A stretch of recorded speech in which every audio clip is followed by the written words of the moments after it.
और आज का टॉपिक है काइंड्स ऑफ डाटा। देखो डाटा तीन टाइप्स के हैं हमारे पास।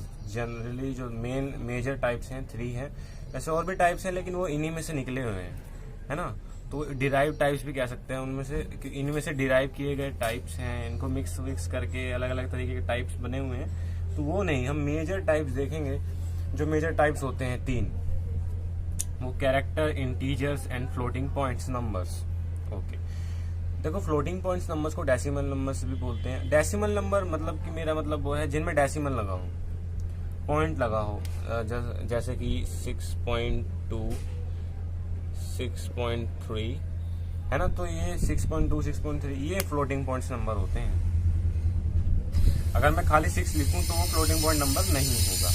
अच्छा, तो वैसे डाटा की नीड हमें क्यों है, देखो ये बताने की मुझे जरूरत नहीं है। जाहिर सी बात है, देखो आपके पास अगर आप कोई प्रोग्राम बना रहे हो तो कुछ ना कुछ सोच के बना रहे होंगे कि भाई यूजर से इनपुट लेना है कुछ, और इनपुट में कुछ भी हो सकता है, वो डिपेंड करता है आपने क्या बनाया है। और फिर अंदर कुछ प्रोसेसिंग करोगे, फिर उसका कुछ आउटपुट दोगे। तो भैया इनपुट जो लोगे वो डेटा ही तो है। अंदर प्रोसेसिंग कर रहे हो, डेटा को प्रोसेस कर रहे हो आप, और आउटपुट भी डेटा ही है। डेटा क्या है? कलेक्शन ऑफ इन्फॉर्मेशन ही तो होती है। अभी है ना, कुछ इन्फॉर्मेशन आप यूजर से लोगे, कुछ इन्फॉर्मेशन अंदर प्रोसेस करोगे, और फिर फाइनली प्रोसेस्ड जो इन्फॉर्मेशन है वो आप यूजर को दोगे। लेकिन डेटा किस रूप में लोगे ये मैटर करता है। तो सी हमें 3 मेजर टाइप्स प्रोवाइड कराता है कि आप यूजर से जो डेटा ले सकते हो अपने प्रोग्राम के अंदर, सिर्फ ले ही नहीं सकते, यानी कि अपने प्रोग्राम के अंदर उस डेटा को प्रोसेस कर सकते हो और इन डेटा की मदद से आप उसको आउटपुट में भी यूज कर सकते हो। तो ये मेजर 3 टाइप्स हैं, character, integers and floating point numbers. यानी कि यूजर से आप फ्लोटिंग पॉइंट नंबर ले सकते हो, कोई इंटीजर वैल्यू ले सकते हो, कोई कैरेक्टर ले सकते हो। तो आज सबसे पहले हम कैरेक्टर पे फोकस करेंगे, फिर हम दूसरे लेक्चर में इंटीजर्स देखेंगे, और फिर हम देखेंगे floating points numbers next lecture में।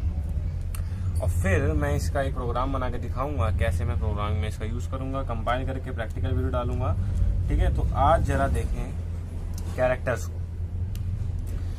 सी कैरेक्टर देखो मैंने लिखा है यहाँ पे, C character is any single character that your computer can represent. Your computer knows 256 different characters. Note that point guys, 256 different characters होते हैं जो कि कंप्यूटर जानता है उन कैरेक्टर्स को। इनके अलावा ऐसा कोई भी कैरेक्टर मौजूद नहीं है जो कंप्यूटर इंटरप्रेट कर सके। कंप्यूटर को बस 256 डिफरेंट कैरेक्टर्स पता है। यानी कि अगर आपके यूजर ने कुछ ऐसा इनपुट दे दिया, हालांकि वो मान लेते हैं तब भी वो दे नहीं सकता, लेकिन मान एज्यूम करते हैं कि ऐसा इनपुट दिया है जो कि इन 256 कैरेक्टर्स के अंदर नहीं है, तो आपका जो प्रोग्राम है वो एबनॉर्मल प्रोसेसिंग करेगा। मतलब कुछ एरर आ जाएगा रन टाइम में, कुछ भी एरर आ सकता है। ये डिफाइंड नहीं है, अनडिफाइंड एरर आएगा, कुछ भी एरर आ सकता है, क्योंकि कंप्यूटर को नहीं पता वो क्या करे इस कैरेक्टर के साथ जो इस 256 डिफरेंट कैरेक्टर्स में से नहीं। अच्छा, नोट मैंने लिखा है कि ईच ऑफ दैम से मेरा मतलब है जो 256 डिफरेंट कैरेक्टर्स हैं उनके बारे में बात कर रहा हूँ कि each of them is found in something called the ASCII table. ASCII, ठीक है, आई है डबल। गाइज ASCII टेबल जो है वो एनसी ने बनाई है। अब एनसी क्या है गाइज? ये एक तरीके से हमें देखो चीजों को NSI-C पढ़ रहे हैं हम इस समय। NSI-C का मतलब आप अगर अभी इसके मुताबिक सी सीखोगे, देखो इसकी फुल फॉर्म है मेरे ख्याल से, याद नहीं आ रहा, अमेरिकन नेशनल स्टैंडर्ड इंस्टीट्यूट, ऐसी कुछ करके आप सर्च करना एक बार। NSI इसकी फुल फॉर्म आएगी अमेरिकन नेशनल स्टैंडर्ड इंस्टीट्यूट, ऐसे कुछ करके इसकी फुल फॉर्म है।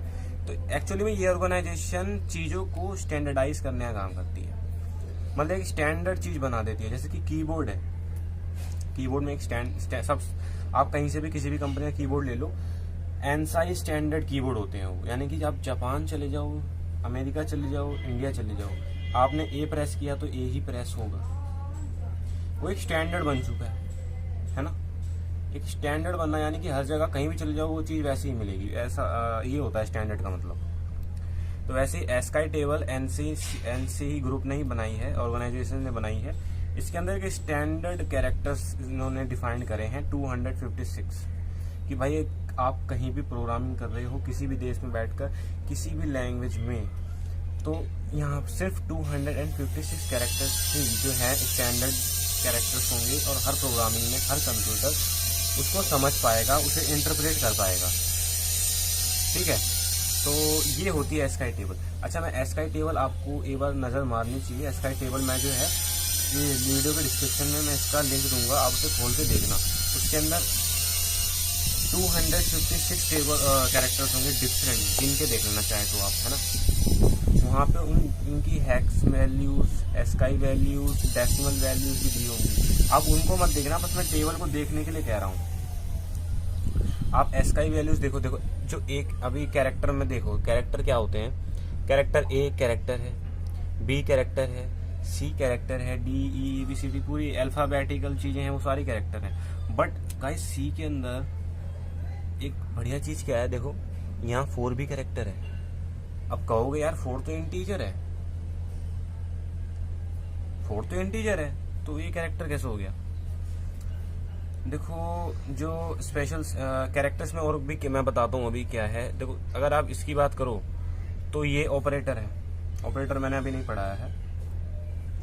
ये भी एक ऑपरेटर है, ऑपरेटर मैंने अभी नहीं पढ़ाया है, लेकिन आप इतना समझो ये एक ऑपरेटर है। प्लस प्लस का काम क्या होता है, जो मैथ में होता है वही प्रोग्रामिंग में होता है। प्लस 2 वैल्यूज को प्लस करता है, ऐसे ही ये 2 वैल्यूज को प्लस करने के काम आता है। हालांकि एक से दो एटलीस्ट 2 वैल्यूज को प्लस करने का काम ये आ जाता है ना।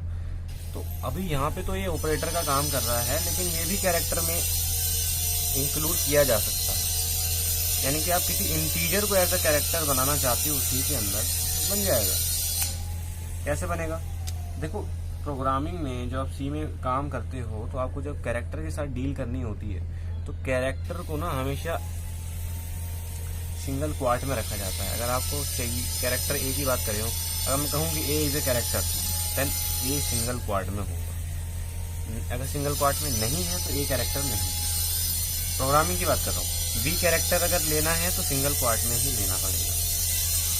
4 अगर कैरेक्टर लेना है तो सिंगल क्वार्ट में लेना पड़ेगा। सिंगल क्वार्ट अगर हटा दूंगा तो ये बन जाएगा गाइस क्या, इंटीजर। यही मैं आपको बताना चाह रहा था कि इंटीजर्स कैरेक्टर्स बन सकते हैं किस केस में, जब मैं उन इंटीजर्स पे सिंगल क्वार्ट लगा दूं। कोई भी वैल्यू आप उठा लीजिए, 255 भी मैं अगर उठा लूँ, उस पर सिंगल क्वार्ट लगाऊं तो वो एज आप कैरेक्टर डील कर सकता है प्रोग्रामिंग के अंदर। अब मैं इसे कैरेक्टर मान के चलूंगा और इस पे कैरेक्टर के ऑपरेशंस में यूज कर सकता हूँ। अच्छा ठीक है, तो अभी आपको हो सकता है बहुत सी बातें समझ में ना ही हो, क्योंकि देखो प्रोग्रामिंग में प्रैक्टिकल की ज़्यादा अहमियत होती है। बिना प्रैक्टिकल के थ्योरी कितना ही पढ़ लो उतना समझ में नहीं आता है, लेकिन थ्योरी बेसिक अंडरस्टैंडिंग के लिए इम्पोर्टेंट होती है। इसे थ्योरी कवर करा रहा हूँ स्टार्टिंग में। तो डाटा मैंने आपको बताना चाहा कि 3 डाटा होते हैं, character, integers and floating point numbers. आज हमने कैरेक्टर देखे।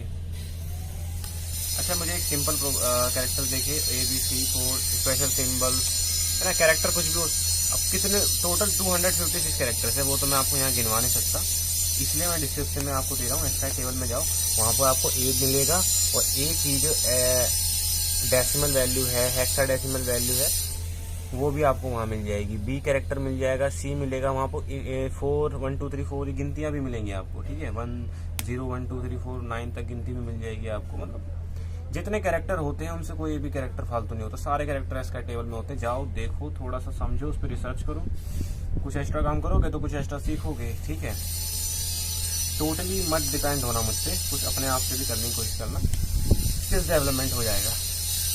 तो आज हमने देखा कैरेक्टर क्या है, प्रोग्रामिंग में कैसे यूज करेंगे ये नहीं बताया, और डोंट वरी बताने अभी नहीं बताऊंगा। तो लेक्चर आज छोटा सा है, बढ़िया है, छोटे लेक्चर भी होने चाहिए बीच में। तो मिलते हैं मेरी अगली वीडियो में, वहाँ हम बात करेंगे इंटीजर्स की, है ना। तो यहाँ हमने देख लिया कि 200, अच्छा इनकी कैरेक्टर्स की, इंटीजर्स की, फ्लोटिंग पॉइंट नंबर्स की, इनकी रेंज भी डिफाइंड है कि इतनी ज़्यादा रेंज। अब ये रेंज क्या है, देखो मैं चाहता तो आपको यहाँ रेंज भी बता सकता था, लेकिन अभी ये बिगिनर, हम इसे बिगिनर ही रहने देते हैं। अगर बिगिनर के लेक्चर बना रहा हूँ तो इसे बिगिनर ही रहने दो, इतना समझो जितने से काम हो जाए। तो मिलते हैं मेरी अगली वीडियो में, और बता देना यार समझ में आ रहा हो कि नहीं आ रहा हो, और डाउट अगर कोई हो तो ऑफकोर्स अगर डाउट हो तो आप सी के ग्रुप में पूछ लेना, टेलीग्राम में जो है। अगर आप मेरे टेलीग्राम सी का जो स्पेशल टेलीग्राम ग्रुप है उसका लिंक दे रहा हूँ, जनरल डिस्कशन वाला ग्रुप भी है उसका भी लिंक दे रहा हूँ, ठीक है। तो आप व्हाट्सएप पे ऐड होना है तो नंबर भी नीचे है, जैसी आपकी इच्छा वहाँ ज्वाइन हो जाना। Bye bye, Tata.